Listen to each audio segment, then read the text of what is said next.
예, 우리는 지금 예정론은 없다 시리즈를 진행하며 이 성경의 예정론의 근거 구절이라고 할 수 있는 구절들이 사실 그 칼빈의 예정론과 상관없음을 그 구절들에 대한 바른 해석을 통해서 밝혀내는 과정을 이어가고 있습니다.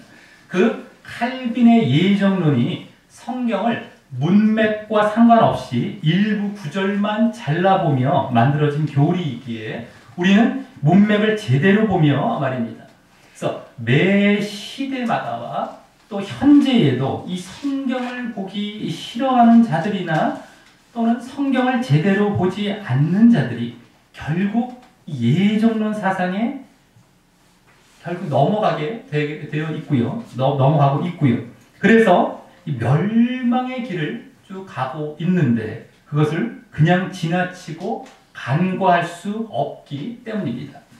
그래서 우리가 정하게 된 본문은 예정론의 중심 교리인 이 칼빈의 5대 교리를 중심으로 이제 거기에 맞는 몇몇 구절들을 해석하기 위해 본문을 정한 것이 아니라 예정론 책이나 신학책에서 가장 많이 인용하여 주장하고 있는 그 대표 구절들을 그 빈도수를 중심으로 선정했습니다. 그래서 먼저 성경의 4책을 정하게 되었고요. 또 그 각 책들 중 비슷한 구절들을 하나로 묶어서 이제 정하는 방식으로 이제 각 본문을 이렇게 정하게 되었습니다. 그 4책은 요한복음, 사도행전, 로마서, 에베소서였고요. 그중 요한복음은 총 8본문을 이렇게 묶게 되어지더라고요. 쭉 보니까 8본 묶은 중에서 가장 많이 또 인용되는 그러한 본문 4본문만을 이제 선정해서 이번에 보게 되는 것이고요. 사도행전도 그와 같은 방식으로 4본문 중에 이번 3본문을, 또 로마서는 9본문 중 4본문을 보고요.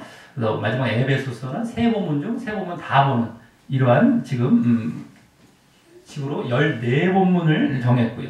나머지 이제 그 본문들과 또 다른 책들에 나오는 예정론 구절과 본문들은 나중에 2차, 3차 시리즈를 이제 언젠가 또 하게 되면서 보게 될 예정입니다. 자, 그럼으로써 지난주도 말씀드렸듯이 예정론과 예정론 사상을 멸절시키거나 아니면 최소한 많은 사람들이 예정론이 얼마나 거짓된 이단 사상임을 알아서 거부하고 피해가는 분위기를 만들어서 한 사람이라도 제대로 구원받으며 예정론은 점점 소멸되어 하기 위한 바람인 것입니다. 예정론은 칼빈이 종교개혁 때, 한 500여 년 전 종교개혁 때 천주교에 맞서 주장했던 교리였겠지만 이 천주교가 행함의 의미를 잘못 해석하고 오용하여 성경에도 없는 그 종교 행위들을 만들어서 또 가르치고 하면서 이단 종교가 되었듯이 이 예정론은 그에 반발해서인지 그와 완전 반대 극단으로 갔어요. 이번에는 행함을 완전 무시하며 이 또한 거짓 교리가 된 것이고요. 그것이 버젓이 이 기독교의 중심 교리로 자리 잡고 이 또한 결국 멸망의 길을 가도록 미혹하고 있는 것입니다. 그래서 예정론자들은 지난주도 또 말씀드렸듯이 행함을 완전 무시한 방종의 모습을 보이던가 행함을 완전 무시해서 완전 방종, 자기 마음대로 살아가는 거예요. 그동안 구원받았다 하면서 그런 경우 엄청 많죠. 그래서 지금 기독교가 여러 세상의 지탄을 받기까지 하는 모습이 거기서 다 나타나는 겁니다. 웬만한 건 다 방종의 모습. 예정됐으니까 우리 이렇게 살아도 구원받고 행함을 완전 무시하는 거예요.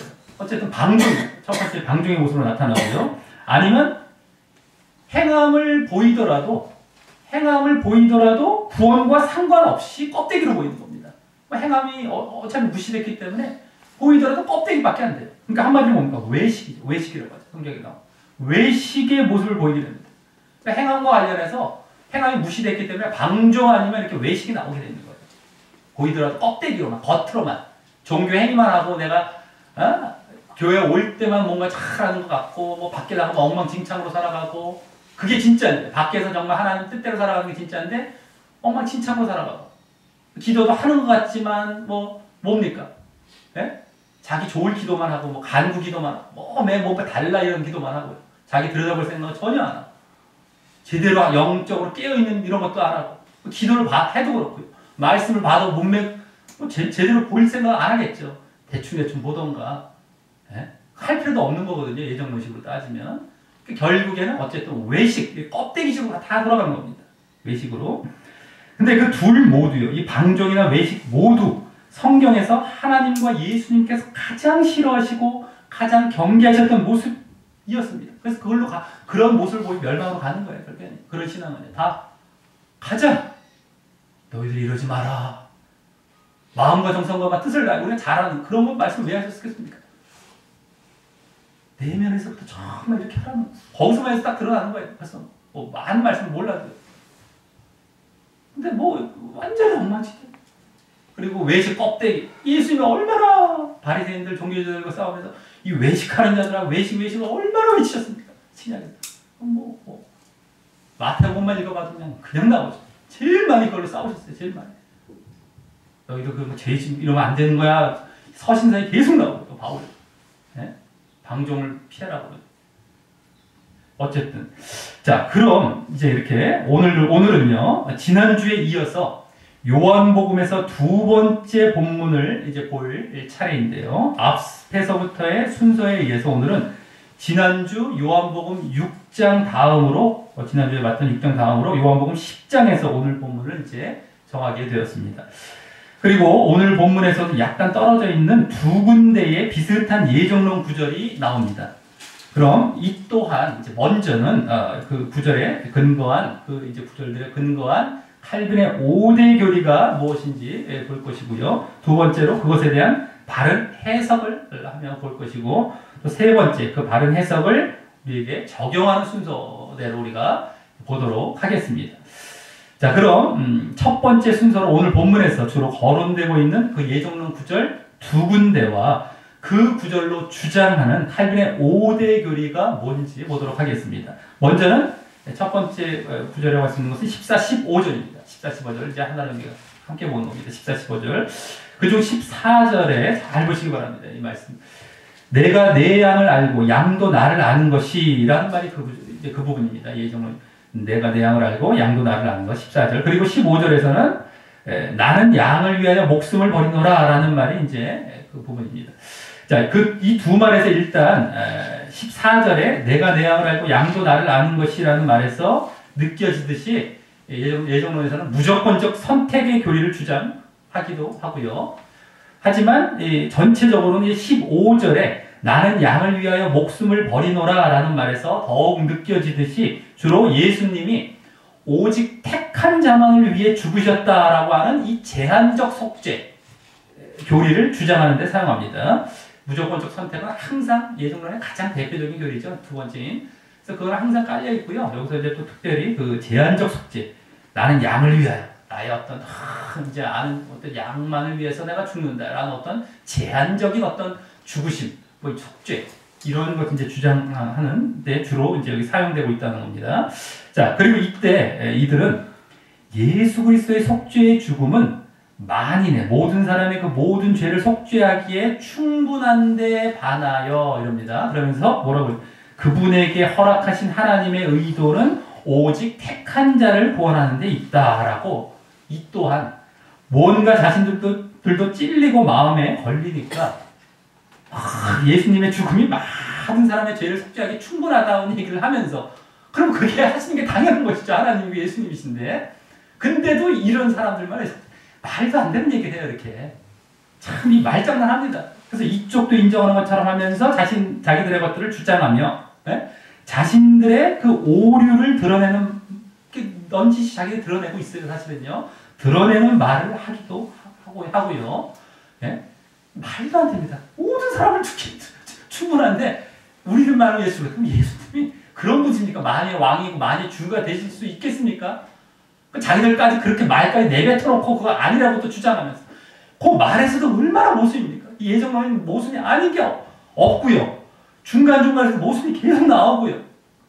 어쨌든 자 그리고 또 말하기를 또 이런 얘기도 합니다. 제한 속죄는, 이 제한적 속죄는 인간적인 생각으로는 야박하게 느껴질지라도 하나님의 구원사역의 주도권을, 하나님의 이제 구원사역에 어떤 주권이 있다는 것, 절대 어떤 주도권이 있다는 것이죠. 하나님만 구원한다는 것, 그것을 일관성 있게 주장하기 위해서는 불가피한 교리이다 라고 하면서, 이 제한적 속죄가 자신들이 처음부터 그 하나님의 절대 주권만으로 구원 얻는다는 그 성경에 나오지도 않는 잘못된 교리에 대한 불가피한 교리라고 자신들 자체도 이 교리를 만들 수밖에 없음을 내비치고 있는 거예요. 자신들이 주장했던 걸 이것을 밀고 나가기 위해서 이걸 이렇게 주장하고 이렇게 안 만들 수 없, 이런 것을 은근히 내비치고 있어요. 그래서 아주 어처구니 없습니다. 이런 말들로 막 이들 신학책에 보면 뭐 말들은 많이 해요. 뭐 그렇게 엉터리 말들을 쫙쫙 써놨는지 몰라요. 그래서 사람들이 현혹시켜요. 그런가? 야박할지라도 하면서 마치 또 이렇게 그런 말도 해가면서 이걸 주장하기 위해서 불가피한, 그게 성경과 비교해서 맞습니까를 봐야 되는데 그게 불가피하대요. 할 수밖에 없대요. 이게 그댄데 성경이 뭐 아닌데요. 나도 절대 주권도 아니야. 그것만으로 구원받는 것이 아니야. 그것도 발견하면 가고 다 해야 될 걸 이제 신앙으로 돌아가는 거예요. 이 사람들은요. 여기서도 탁 묻어 나오잖아요. 벌써. 어쨌든 이런 걸 분명히 참고적으로 또 아시길 바랍니다. 이렇게 주장하고 있어요. 이들을 하는 거 보면. 근데 사람들은 맞아. 야 저거 너무너무 좋다. 너무너무 믿고 싶어. 저렇게만 되면 얼마나 저거 맞겠지? 믿어요. 너무 좋으니까. 너무너무 좋아요. 그게. 절대 주권, 뭐, 이 절대란 말이 얼마나 멋있어 보입니까? 제한적 우리만, 너무너무 좋아요. 달콤하고. 정말 그게 사실이었으면 안 믿는 사람이 바보예요. 이게 성경과 만약에 맞는다면 그거 안 믿으면 바보라니까요.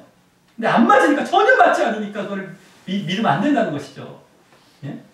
자, 그리고 이제 두 번째입니다. 다음 두 번째 예정론 구절은 27절부터 29절인데 더 뒤에. 거기서 이제 27절, 먼저 27절에 거기다 뭐 밑줄을 붙이면서 보시면 돼요. 나는 저희를 알며라는 말이 그것이고요. 나는 저희를 알며. 이제 안다라고 하는 것이죠.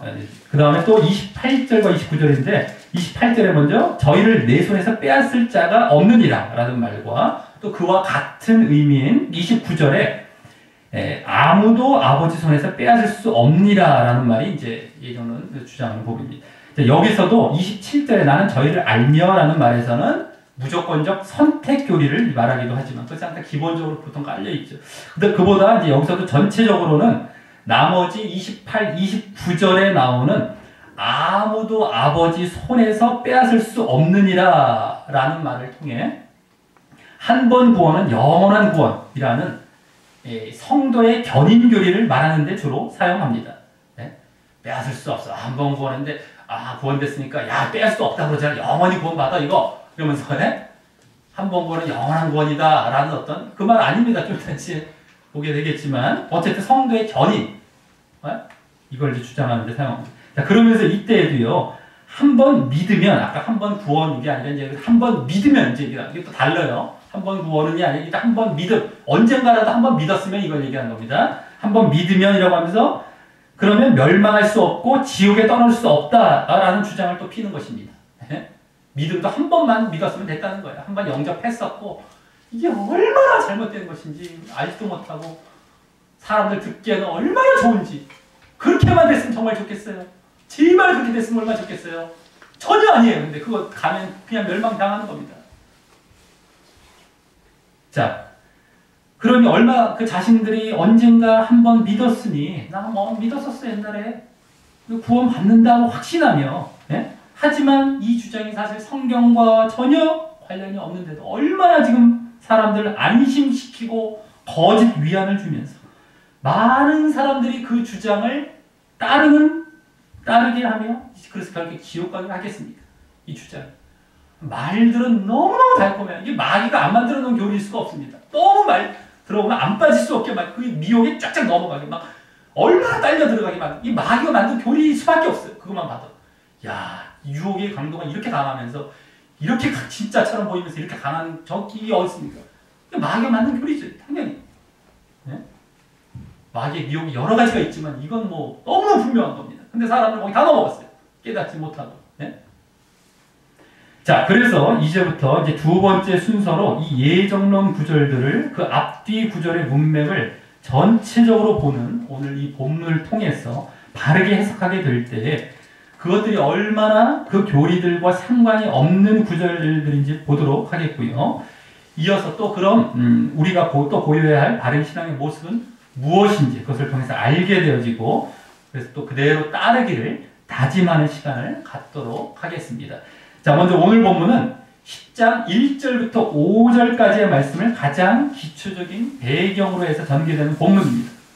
그것을 기초로 지난주 본문처럼 예수님께서 그 의미들을 점진적으로 더 확장하시고 확실하게 설명하시는 대로 이제 더 두 차례 더 나아가기 때문입니다. 자, 그러기에 그 1절부터 5절까지의 말씀을 잘 보아야 합니다.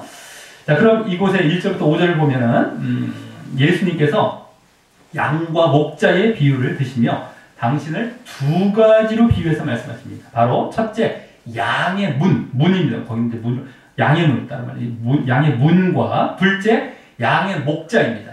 문과 목자죠. 양의 문과 양의 목자입니다. 하지만 이 비유를 흔히 이제 예수님께서 당신을 양의 목자로만 비유한 것처럼 보는 경우가 많을 텐데요. 그럼 좀 이따가 이제 두 번째 더 자세히 설명하시는 부분에서 헷갈리게 되는 것입니다. 자, 그럼 먼저 양의 문으로 비유하신 것은 당신을 양에 대해 정당한 권리를 갖는 유일한 존재, 즉 양을 구원할 유일한 존재로 보이시기 위한 것이고요. 다음 또 양의 목자로도 비유하신 것은 그러므로 그 양들을 바르게 인도하시고 또 그 양들을 위해 진정 희생하여 구원할 모습을 보이시기 위한 것으로 이 둘이 서로 연관성이 있으면서도 모두 필요한 두 모습이기에 두 비유 모두로 비유하셨다고 볼 수 있습니다. 하나는 한 가지는 양을 구원할 유일성에 더 초점을 있다는 문이죠. 문. 그 글로 들어가야 되어야만 하는 그 문입니다. 문. 유일성에 초점이 있다면 다른 한 가지는 그에 대해 반드시 이제 그렇게 유일한 어떤 구원을 위해 반드시 필요한 일인 그 구원을 위한 사역성, 사역에 더 초점을 두시며 말입니다. 그 두 가지가 다 필요한 겁니다. 유일한 길이다 내가 길과 진리가 이런 것처럼 문, 그게 이제 이 사역 이런 겁니다. 이 목자는 그것을 이루기 위한 어떤 대속의 죽으심 쪽이죠. 나중에 나옵니다.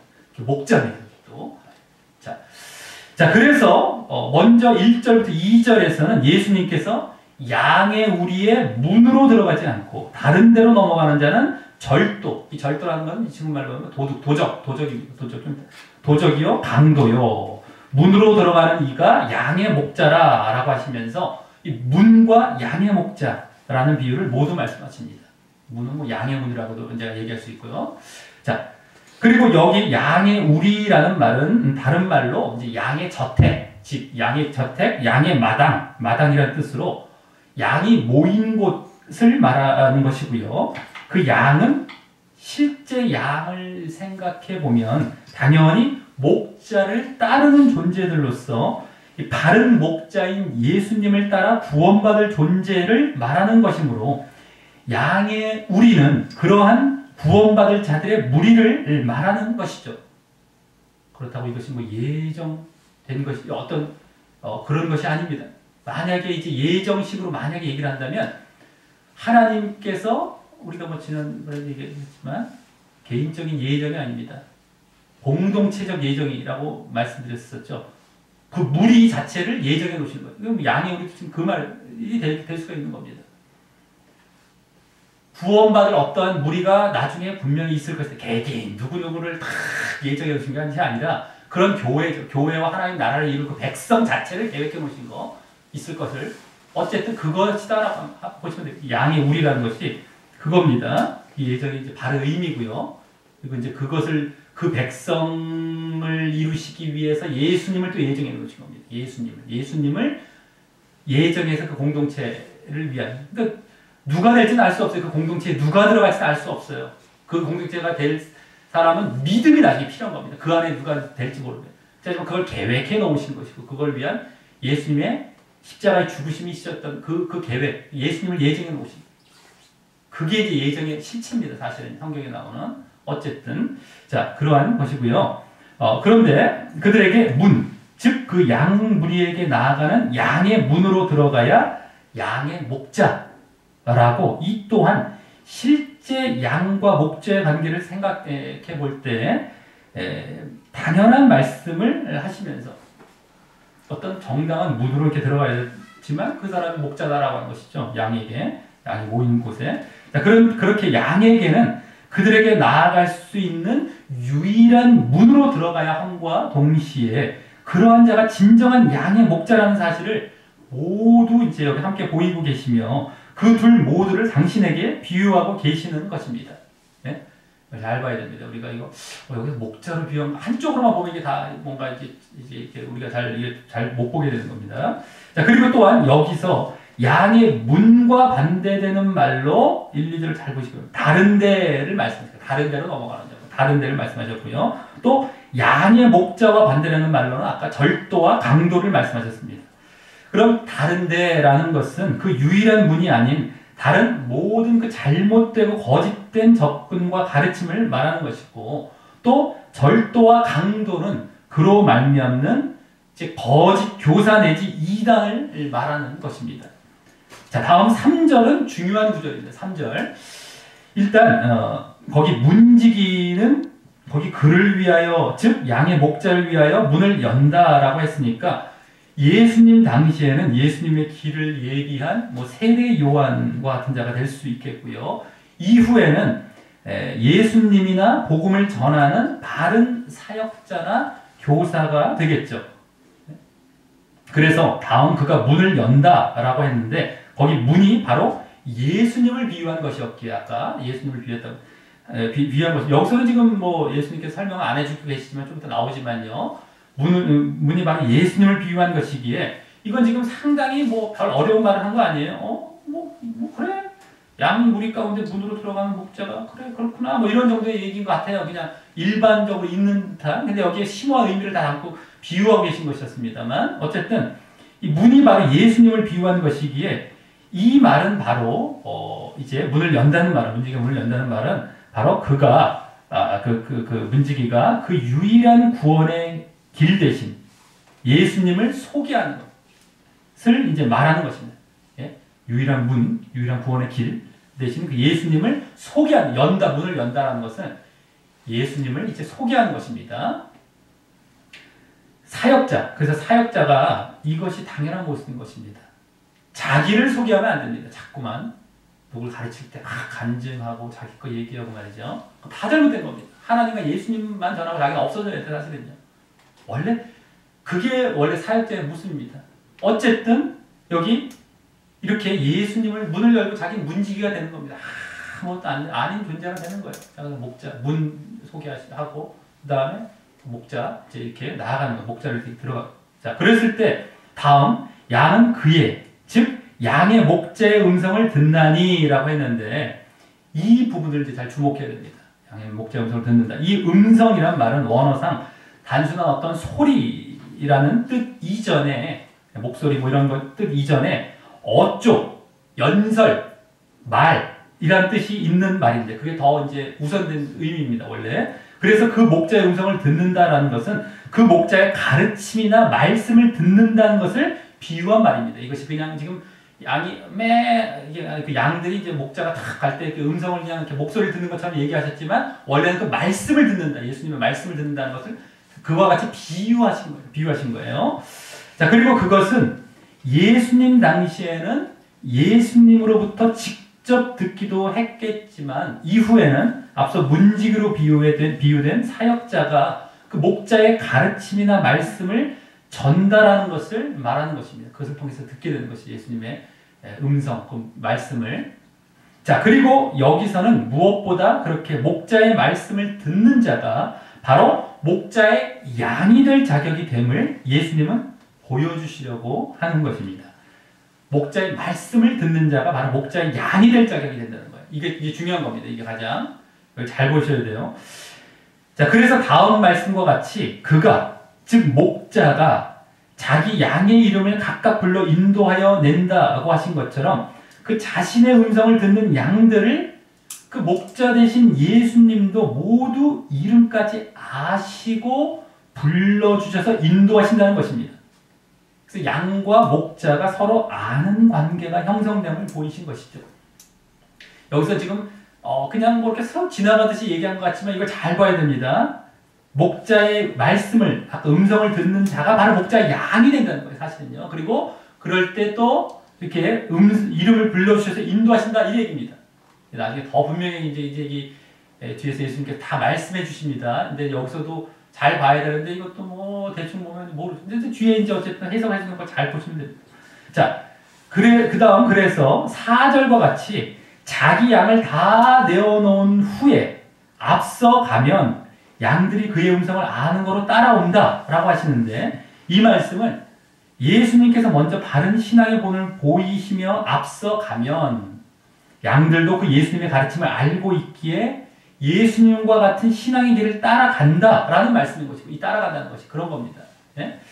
그리고 이때 이 4절 말씀을 앞서 3절 말씀과 비교해 보며 알 수 있는 사실은, 양이 거기 잘 보시기 바랍니다. 3절과 4절을 잘 비교해요. 양이 3절에 목자의 음성을 듣는 것과 4절에 목자의 음성을 아는 것이 같다라는 것이고요. 또 더 나아가 목자를 따르는 것과도 같다는 사실을 알 수 있는 것입니다. 목자의 음성을 그래서 듣는 것, 아는 것, 그 다음에 따르는 것, 이게 쭉 이어가고 있습니다. 자, 구약에서 청종이란 말로 번역된, 우리말 성경에서 청종으로 번역된 쇠마라고 해요. 쇠마, 뭐 기독교 같은 거 그래서 쇠마 이렇게 쇠마라는 말이 듣는다 라는 의미와 함께 이 따른다, 순종한다 라는 의미를 함께 갖고 있어 함께 같은 의미로 또 쓰이는 것과도 이제 같은 맥락의 말씀인 것이죠. 듣는다는 게 따르는 거, 청하고 종까지 가는 거, 종. 한자로도 나타나지만 어쨌든 이러한 차원인 것입니다. 자, 그리고 이 듣는 것과 아는 것과 따르는 것을 같이 쓰시고 계신 것을 잘 봐둬야 합니다. 좀 이따 이를 바탕으로 해석이 되기 때문이죠. 자, 그래서 5절은 4절과 상반된 말씀을 이제 하시되 타인의 음성은 알지 못하는 거로 타인을 따르지 않고 도리어 도망한다 라고 하시면, 여기서도 음성을 아는 것과 따르는 것도 따르는 것으로 그대로 표현하고 계신 것입니다. 예? 그냥 뭐 듣고 뭐 저 하는 이런 것이 아니라 이건 비유의 말씀, 이 안에 심오한 의미를 담고 있는 말씀하신 겁니다. 그래서 아는 것, 음성을 아는 것, 뭐 따르는 것으로 그대로 아까 듣는 것 이해해서 이게 딱딱하게 지금 말씀해 주신 거예요. 이 비유 차원입니다. 당연한 어떤 그 양이 보이는 어떤 그냥 일반적인 형태를 그냥 쉽게 말씀하신 것이 아니라 비유해서 말씀하신 겁니다. 그래서 그걸 안다, 따른다는 걸 또 나오고 있다는 걸 잘 봐야 됩니다. 자, 그럼 여기 타인이란 누구를 말하는 것일까요? 타인, 여기는 앞서 1절에서 말씀하신 절도며 강도 인사를 얘기하는 것이고요. 이 거짓 교사나 이단을 말하는 것이죠. 그래서 여기서도 양의 자격이 다시금 보여지게 되는데요. 그것은 다른 거짓 가르침에는 넘어가지 않는다라는 것이고요. 대신 오직 바른 예수님의 가르침을 듣고 또 알고 또 따르는 자가 바로 구원받을 양이 된다는 것이죠. 자, 여기까지 예수님께서 1차적이고 전반적인 비유를 드신 거죠. 이게 이제 처음에 딱 드신 비유. 알았지? 하고 넘어간 거. 주신 겁니다. 이 비유의 실체입니다. 전부이자 막 첫 번째 비유입니다. 그리고 이에 대해 6절과 같이, 하지만 이에 대해 6절과 같이 저희는, 즉 그때 예수님과 대화하고 있었던 유대인들과 바리새인들은 그 하신 말씀이 무엇인지 알지 못하게 됩니다. 그냥 양에 대해서 그냥 이게 무슨 말이야? 양에 대해서 목자왕의 관계만 얘기한 것 같아 보이는데 이 비유를 몰라요. 자, 지난주 본문처럼 이들이 육신적이었기 때문이기도 하고요. 또 구약 성경에 이미 양과 목자의 비유로 이 메시아를 예표한 여러 말씀들에 대해서도 이들이 무지했기 때문입니다. 알아도 껍데기로만 알고 있었겠죠. 예. 자, 그래서 예수님은 7절부터 18절에서 이를 다시 더 자세히 풀어서 말씀해 주십니다. 이제 이게 두 번째, 그 아까 1차적인 비유의 두 번째 이제 또 비유 이렇게 풀어서 말씀해 주신 두 번째 말씀. 아까 그게 덩어리고 실체지만 말이죠. 자, 그 지난주와도 비슷하죠? 계속해서 이렇게 세 번에 걸쳐 막 말씀해 주셨던 것 비슷합니다. 자, 이제 두 번째인데. 자, 그리고 여기서 예수님은 당신을 양의 문과 양의 목자, 그리고 여기서 또 선한 목자로 말씀하시는데, 그걸로 비유하셨던 것임을 드디어 여기 말씀해 주십니다. 먼저 7절부터 10절은 양의 문으로 비유하신 것에 대해서 말씀해 주시고, 다음 11절부터 18절은 양의 목자, 선한 목자로 비유하신 것에 대해서 이제 말씀해 주십니다. 예수님께 직접 풀어주신 거예요. 자, 그럼 먼저 7절부터 10절에서는 먼저 7절에서 나는 양의 문이라 라고 하시면서 무엇을 풀어 말씀해 주십니까? 앞서 양의 문으로 비유하신 것은 양을 구원할 유일한 존재, 즉 유일성에 초점이 있었다고 했던 것이 여기 이제 말씀되는 것입니다. 그래서 8절에 나보다 먼저 온 자, 즉 더 정확히 나보다 먼저 와 있는 자, 와서 이제 계속 있는 자, 뭐 이런 겁니다. 와 있는 자라고 하면서 그 문이 아닌 다른 데로 넘어와 있는 자를 암시하면서 이제 문으로 온 것이 아닙니다. 이들은 먼저 와 있는 자가 지금 다른 데로 넘어 이렇게 와 있는 것을 하시면서 그들은 다 절도요 강도라고 하시며 그러기에 양들이 듣지 아니하였다라며 다시금 양의 자격도 이 말씀을 듣는 것과 관련하여 함께 내비쳐 주시고요. 다음 9절은 내가 문이니 누구든지 나로 말미암아 들어가면 구원을 얻고 라고 하시며 당신이 구원의 유일한 문이심을 분명히 밝히시고 다음 나로 말미암아 누구든지라고 여기 또 누구든지 잘 봐야 돼요. 누구든지입니다. 누구든지 예정된 자가 아니고 누구든지 나로 말미암아 들어가면 구원을 얻고 나로 말미암아 이게 나만이 유일하다는 거예요. 그래서 구원 얻는 그 유일한 문이심을 거기서 유일성을 분명히 이제 밝히시고요. 다음 또는 이란 말이 우리말로 보면 이제 또는 하면 이것 아니면 저것처럼 보이는데 그런 말이 아니라요. 원래 그 위에 또는 덧붙여 이런 말이에요. 원어로. 그래서 우리말로 번역할 때 그냥 또라고 번역했으면 더 낫어요. 또는이 아니라 또라고 번역했어요.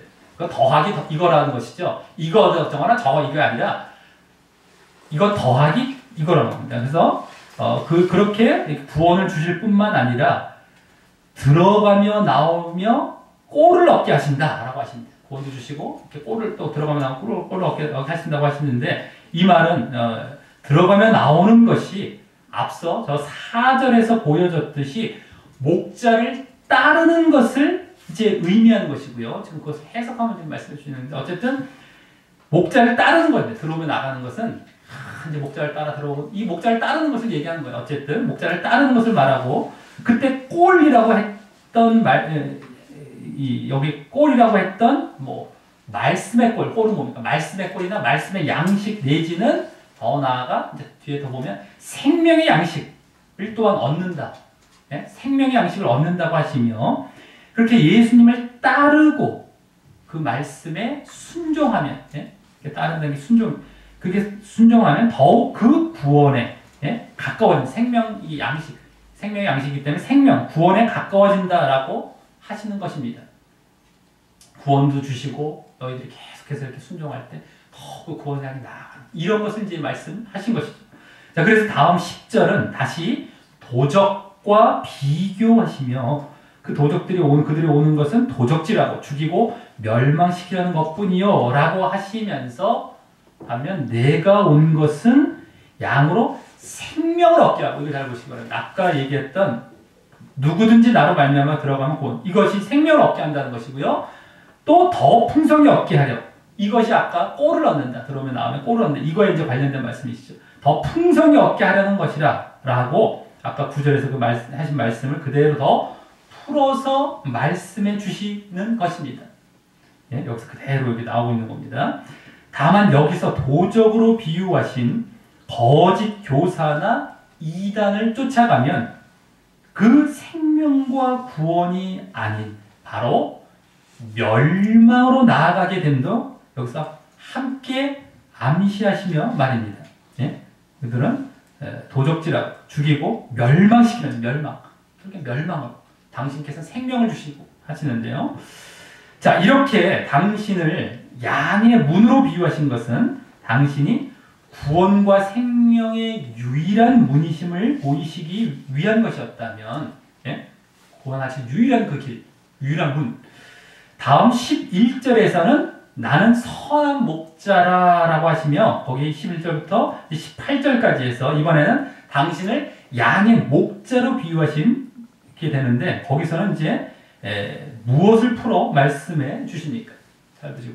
일단 앞서 그 양의 목자를 여기 선한 목자라고 하신 것은, 목자는 그 목자의 모습을 취하긴 했더라도 악하고 거짓된 목자가 있기에 그와 대조하여 이렇게 선한이라는 말을 써서 또 말씀하신 것입니다. 그래서 다음 12절에서 삭군이라고 말씀하신 것이 그 악한 목자, 거짓 목자를 나타내는 것이죠.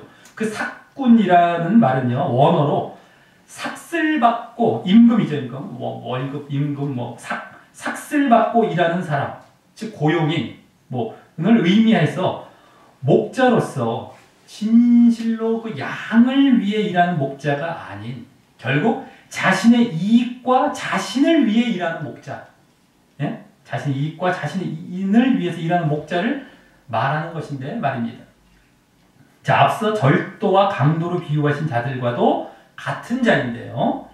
그들이 도적질 한다라고 하셨던 것과도 같은 것이고요. 그리고 결국 멸망으로 인도한다고 하셨던 것처럼 그들이 진리를 전하는 것이 아닌 이빨린 거짓을 전해 그와 같이 자신의 유익만 취하고 그들을 멸망으로 인도하는 양들을 멸망으로 인도하는 거짓 목자를 말하는 것입니다.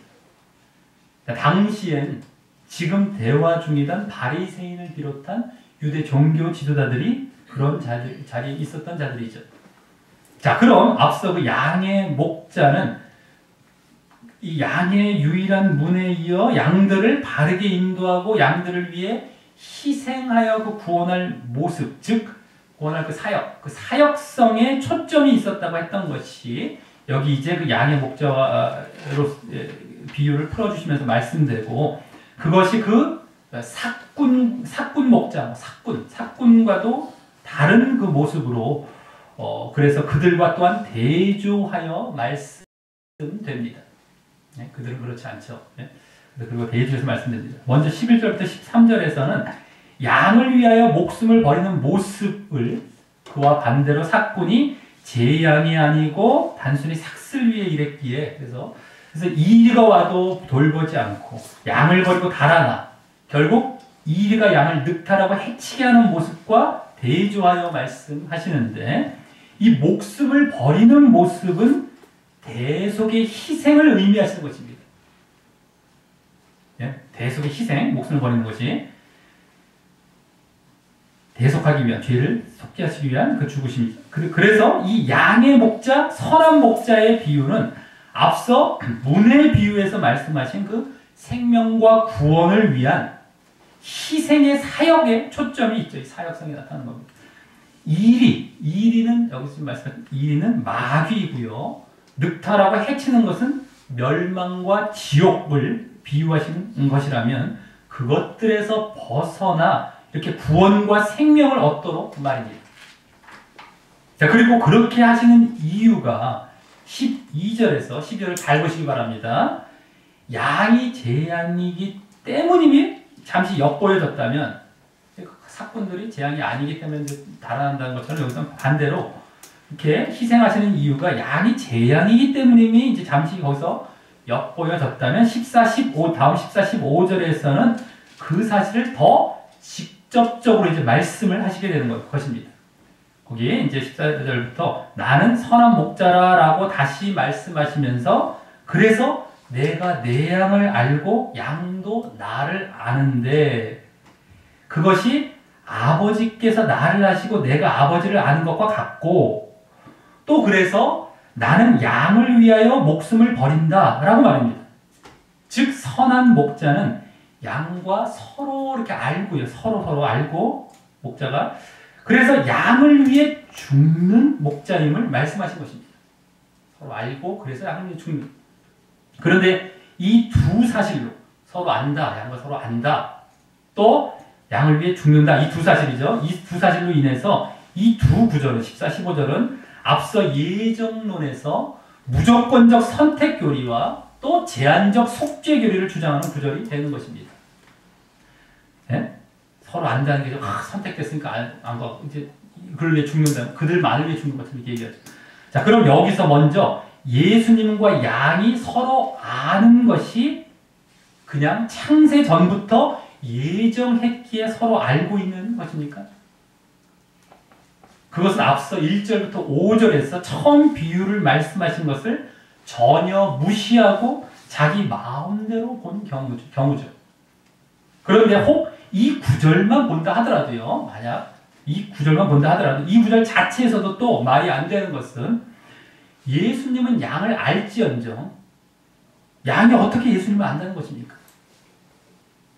그런 사람 있습니까? 태어나자마자 살아가는데 갑자기 예수님을 알아요. 물론 예수님 뭐 행여나 뭐 예정돼서 뭐 안다고 했었어요. 합시다. 어떻게 알아요? 그것도 말이 안 되는 거예요. 이 자체에서만. 이 자체만 보았을 때도 모순인데 자꾸 계속해서 그리로 몰아가는 거예요. 안다는 사실로 하는 것 같으니까 뭔가 서로 창세전에 그런 사람이 어디 있어요? 이 세상 살아가는 사람 중에서 나 창세전에 예수님 만나고 이 세상에 태어났어. 이래갖고 예수님 알아. 이런 사람 있습니까? 없어요. 또 그런 식으로 마치 그런 어떤 상상을 피면서 그렇게 웃게 되는 겁니다. 자, 앞서 중요하다고 했던 아까 1절부터 5절까지 중에서 중요하다고 했던 3절 말씀과 4절 말씀을 다시 보시면 거기 잘 보시기 바랍니다. 다시 양이 목자의 음성을 듣기에 그 목자도 양의 이름까지 아시고 부르신다 라고 했고요. 그 목자의 음성을 듣는 것은 4절에서는 뭡니까? 목자의 음성을 아는 것, 즉 목자를 아는 것과 또 목자를 따르는 것과 이어지는 동일한 모습이라는 것을 보았던 것이 이제 여기서 다시 말씀되고 있는 것일 뿐인 것입니다. 예? 여기서 그대로 그것이 그대로 여기서 말씀되고 있는 것 뿐이에요. 서로 안다는 것이 듣고 이렇게 듣기에 서로 아는 관계가 됐다는. 예? 그래서 양이 목자의 음성인 예수님의 말씀을 듣는 것이 여기 가장 기본적으로 전제된 말씀을 하신 것이고요. 그때 그와 같이 예수님과 양이 서로 아는 관계가 된다는 것이며, 예? 그런 양은 그럼 목자를 알 뿐만 아니라 앞서 그 목자를 따르는, 즉 목자를 순종하는 모습까지 이어지게 말씀하셨던 것도 이제 여기 15절에서 아버지와 내가 서로 아는 관계를 굳이 여기 덧붙여 말씀하신 것이 이 뒤에 17, 18절을 말씀하시기 위한 이유였던 것인데 그 17, 18절 말씀들 속에서 이제 좀 이따 그대로 보여지게 됩니다. 그 다른 것까지 나옵니다. 예수님 말씀이 이렇게 정확하신 거예요.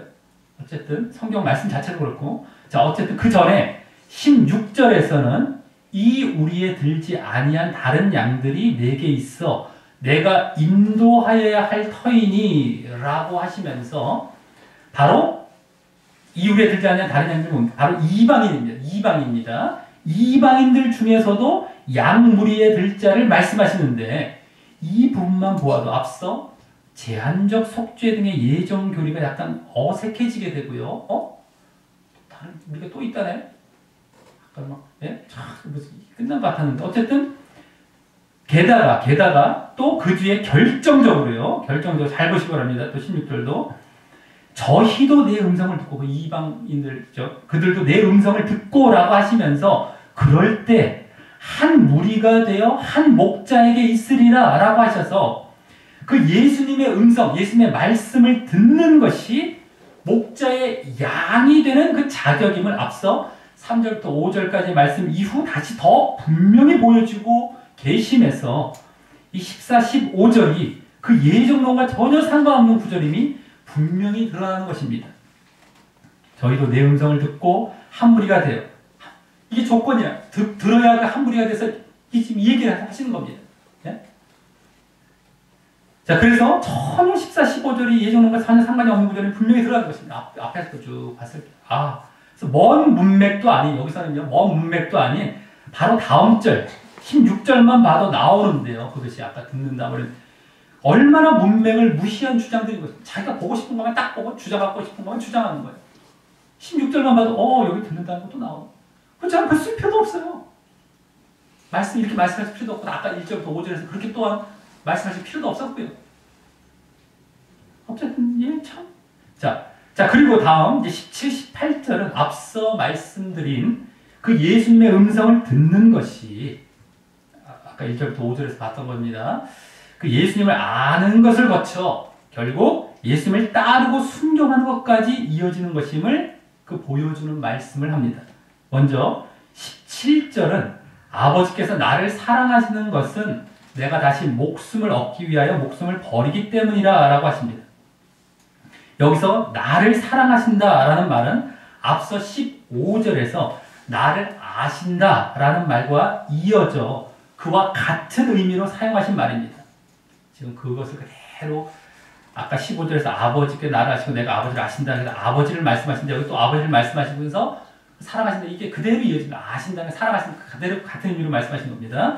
그리고 여기 예수님께서 목숨을 버림으로 다시 목숨을 얻는 부활과 영광 받음도 함께 말씀해 주셨죠. 여기서 이제 자, 어쨌든 여기서 내 양들을 위해, 예수님은 이제 구원이 아니라 영광이시죠. 영광으로 가시는 겁니다. 이제 우리에게 이제 구원이 되는 그 영광이 어쨌든 부활 같은 우리도 마찬가지 별로 가는 것이지만 어쨌든 그걸 또 비춰주고 계시고요. 어쨌든 여기서 내가 양들을 위해 목숨을 버리기에 아버지가 나를 이렇게 사랑하시고 나를 아신다고 말씀하신 것인데 그 목숨을 버리는 것에 대해 다시 다음 18절에서는 누가 빼앗는 것이 아닌 스스로 버리는 것이고 또 이 계명, 즉 이 계명이라면 더 정확히 이 명령입니다. 이 명령은 내 아버지에게서 받았다라고 하시며 아버지의 명령에 따라 아버지 명령에 순종해 그렇게 스스로 목숨을 버리는 것임을 보여주시며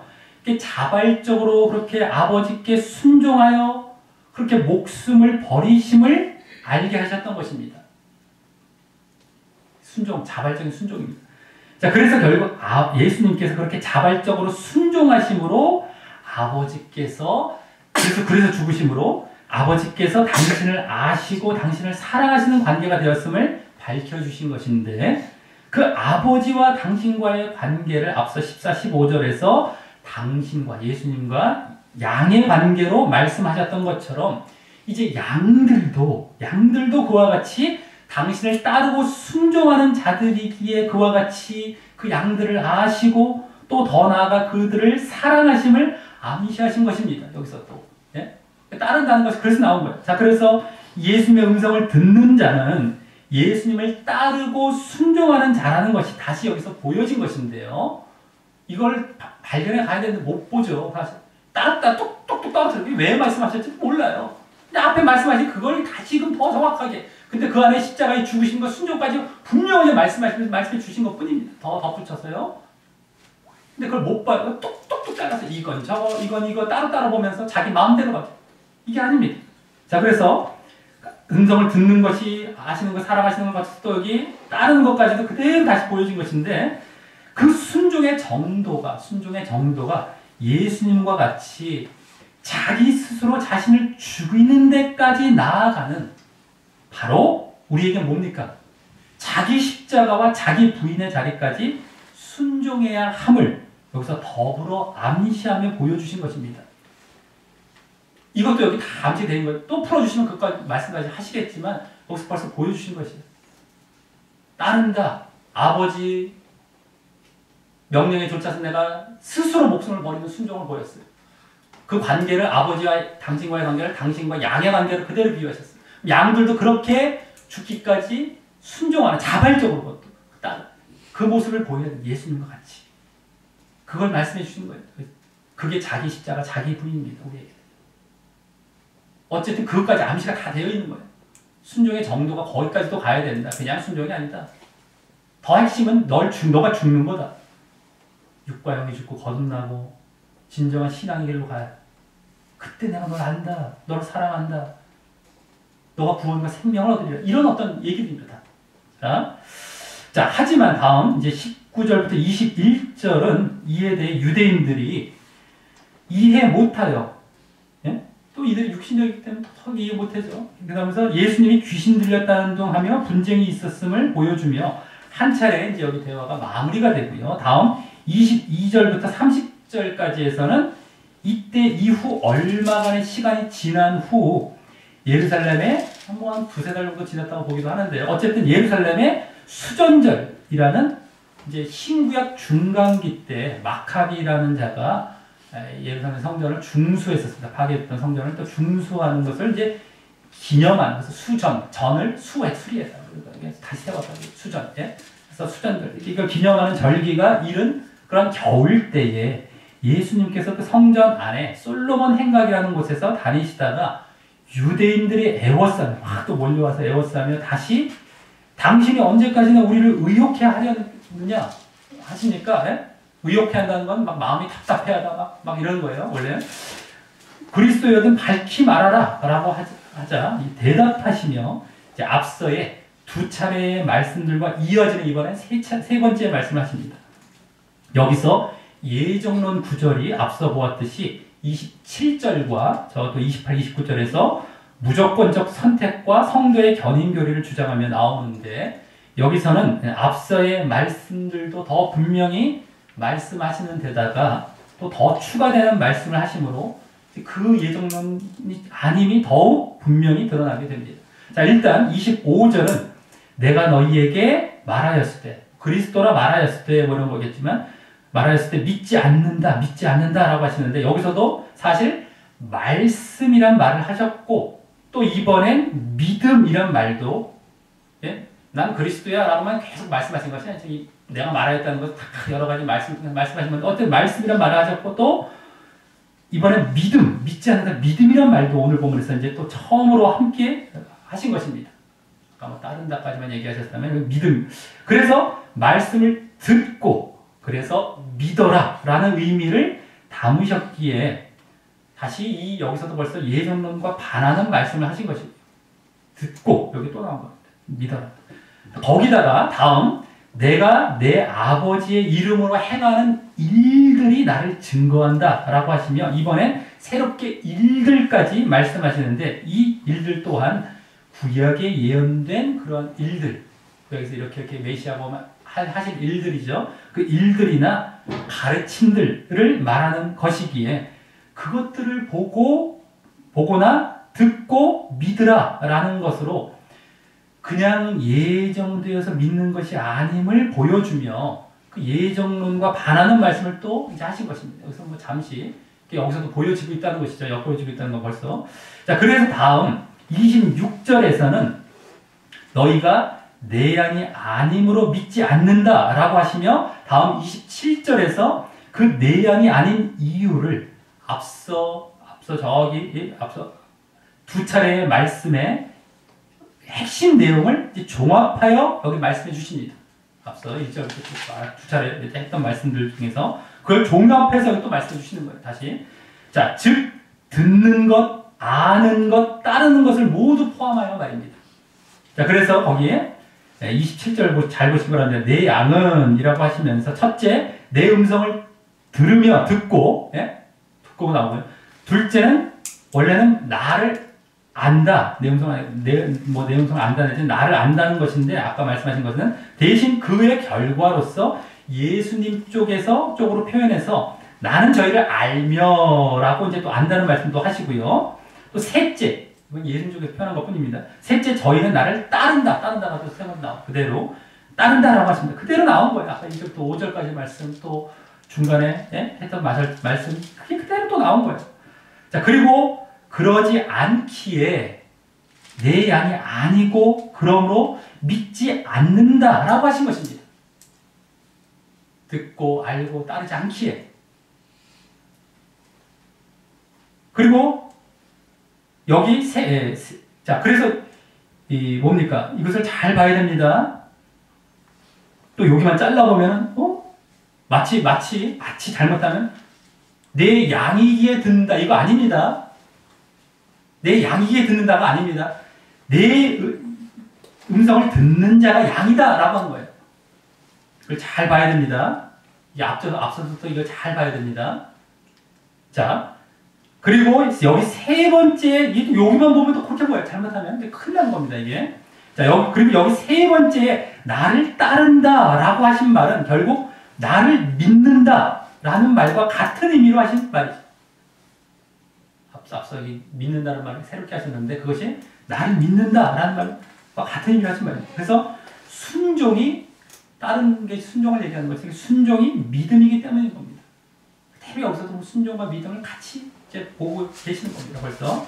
자, 그래서 여기 나는 저희를 안다라는 말이 예정론과 전혀 상관이 없는 말인 것입니다. 예? 예정돼서 안다는 것입니다.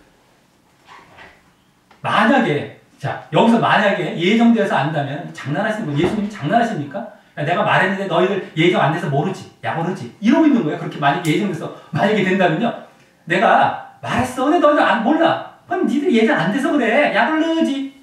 예수님 그러고 있는 겁니까 이게 지금? 그 말씀하시는 거예요. 그게 되면은요, 잘 보셔야 됩니다. 쭉쭉 말씀을 해놓고서도 너희들 예정이 안 돼서 못 믿는 거다. 야 그렇지.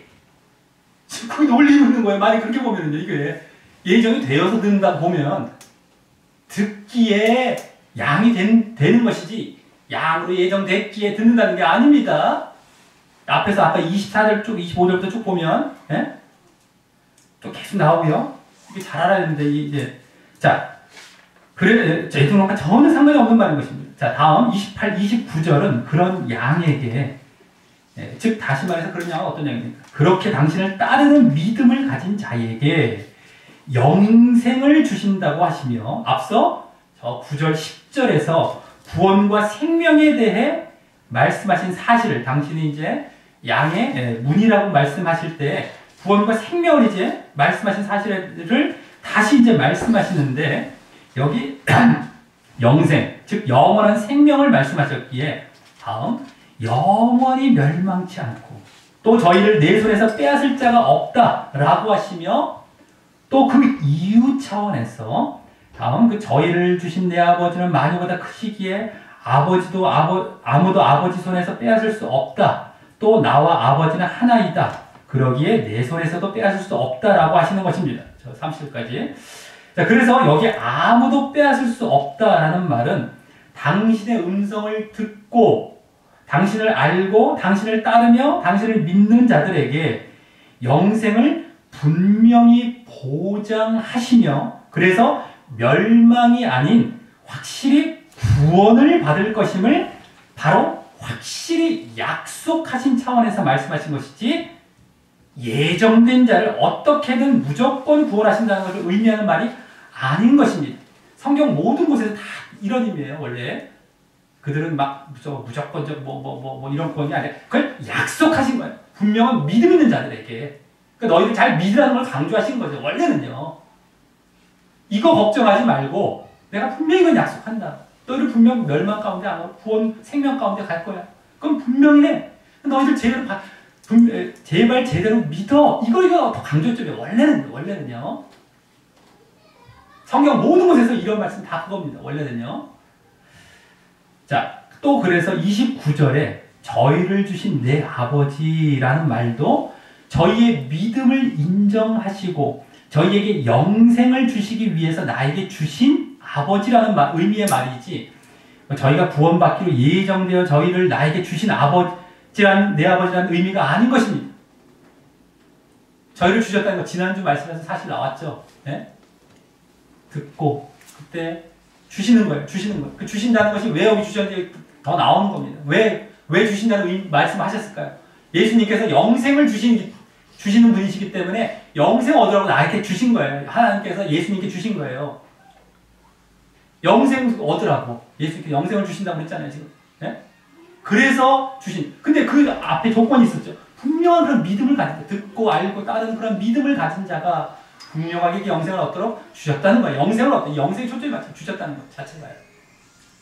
너 구원받으라 이런 것이었죠. 원래 주셨다는 것은 예정돼서 날 주셨으니까 그래 넌 이게 아니라요. 너는 그럴 자격이 된다. 그래 내가 영생 주마 하면서 예수님께 주신 거 영생 얻으라. 이게 성경 다른 곳에서도 그런 의미로 보시면 되고 또한 분명하게 그 믿음과 관련해서 말씀하신 것이라는 것을 항상 알아둬야 된다라고 합니다. 자, 이제 말씀을 맺겠는데요. 이로써 우리 오늘도 두 부분의 예정론 구절이 무조건적 선택이나 제한적 속죄나 성도의 견인 등의 예정론과 전혀 상관이 없고 그것이 아닌 예수님의 말씀을 들어 예수님을 따르고 믿는 자를 두고 예수님과 서로 아는 사이가 됨을 이 말씀하신 것이고요. 또 그러한 자 누구에게나 영생과 구원을 분명히 보장하신 말씀인 것이고요. 안다, 영생을 보장, 이런 게 다 그런 겁니다. 예정론이 아니라 그것을 위해 당신의 목숨을 희생하신 사실을 말씀한 구절과 본문이었던 것입니다. 그리고 여기 믿는 자란 한 번 믿은 자가 아니라 여기 나를 따른다라는 말에서도 이제 엿보여졌듯이 계속해서 믿고 따르는 자를 말하는 것이고 말입니다. 계속해서. 지난주는 우리 원어상으로 봤죠. 네? 현재 분사로 뭐가 하고 있는 중 계속 믿고 있는 자예요. 그래서 분명히 계속 믿고 따르는 자입니다. 네? 계속 믿고 따른다 여기 나오죠. 들어오면 나오면 이런 것도 그렇고. 자, 그래서 오늘 본문도 어떤 일부라도 그 예정론적으로는 전혀 보아서는 안 되고요.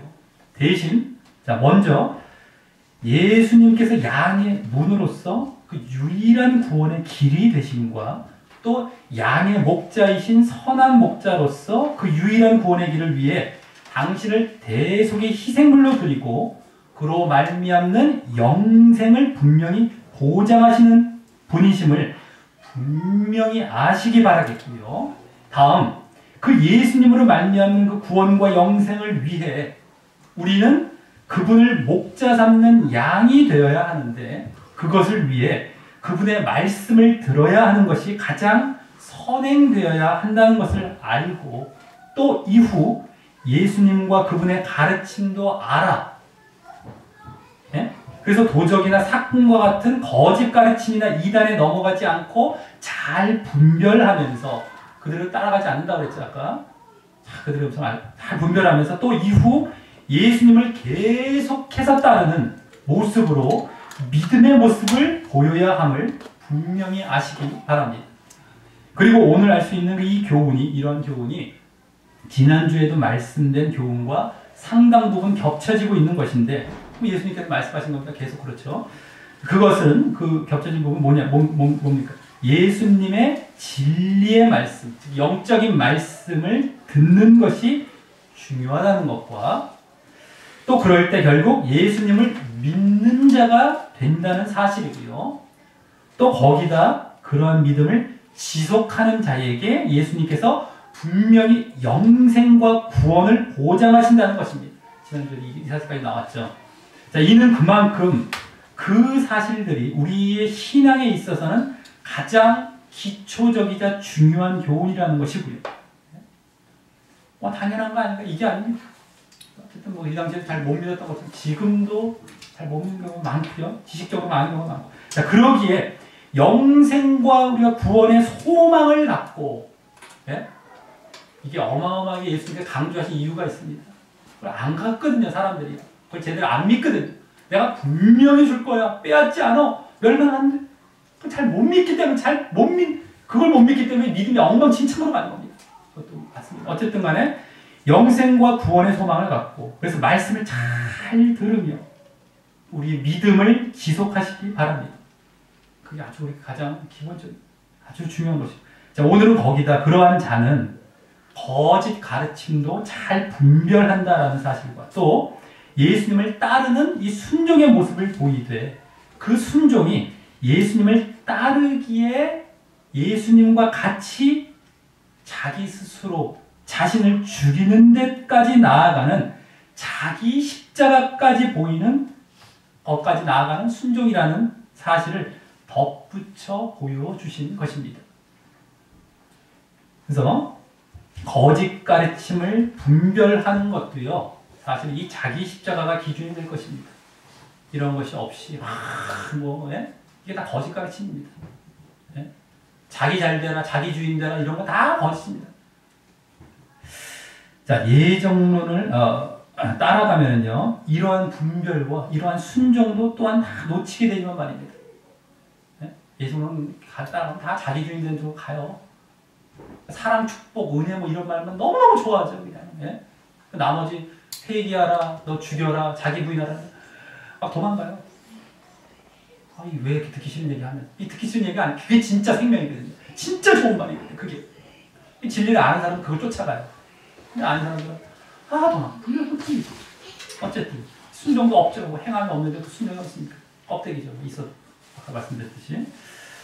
자, 우리 모두 영생과 구원의 소망을 갖고 말씀을 잘 분별하여 들으며 그래서 자기 십자가의 순종까지 보이며 믿음을 이렇게 지속하심으로 결국 멸망이 아닌 더 생명으로 접근하며 그래서 오늘 또한 예수님께서 분명히 약속하신 영생과 구원에 들어가게 되시기를 예수님의 이름으로 간절히 축원합니다.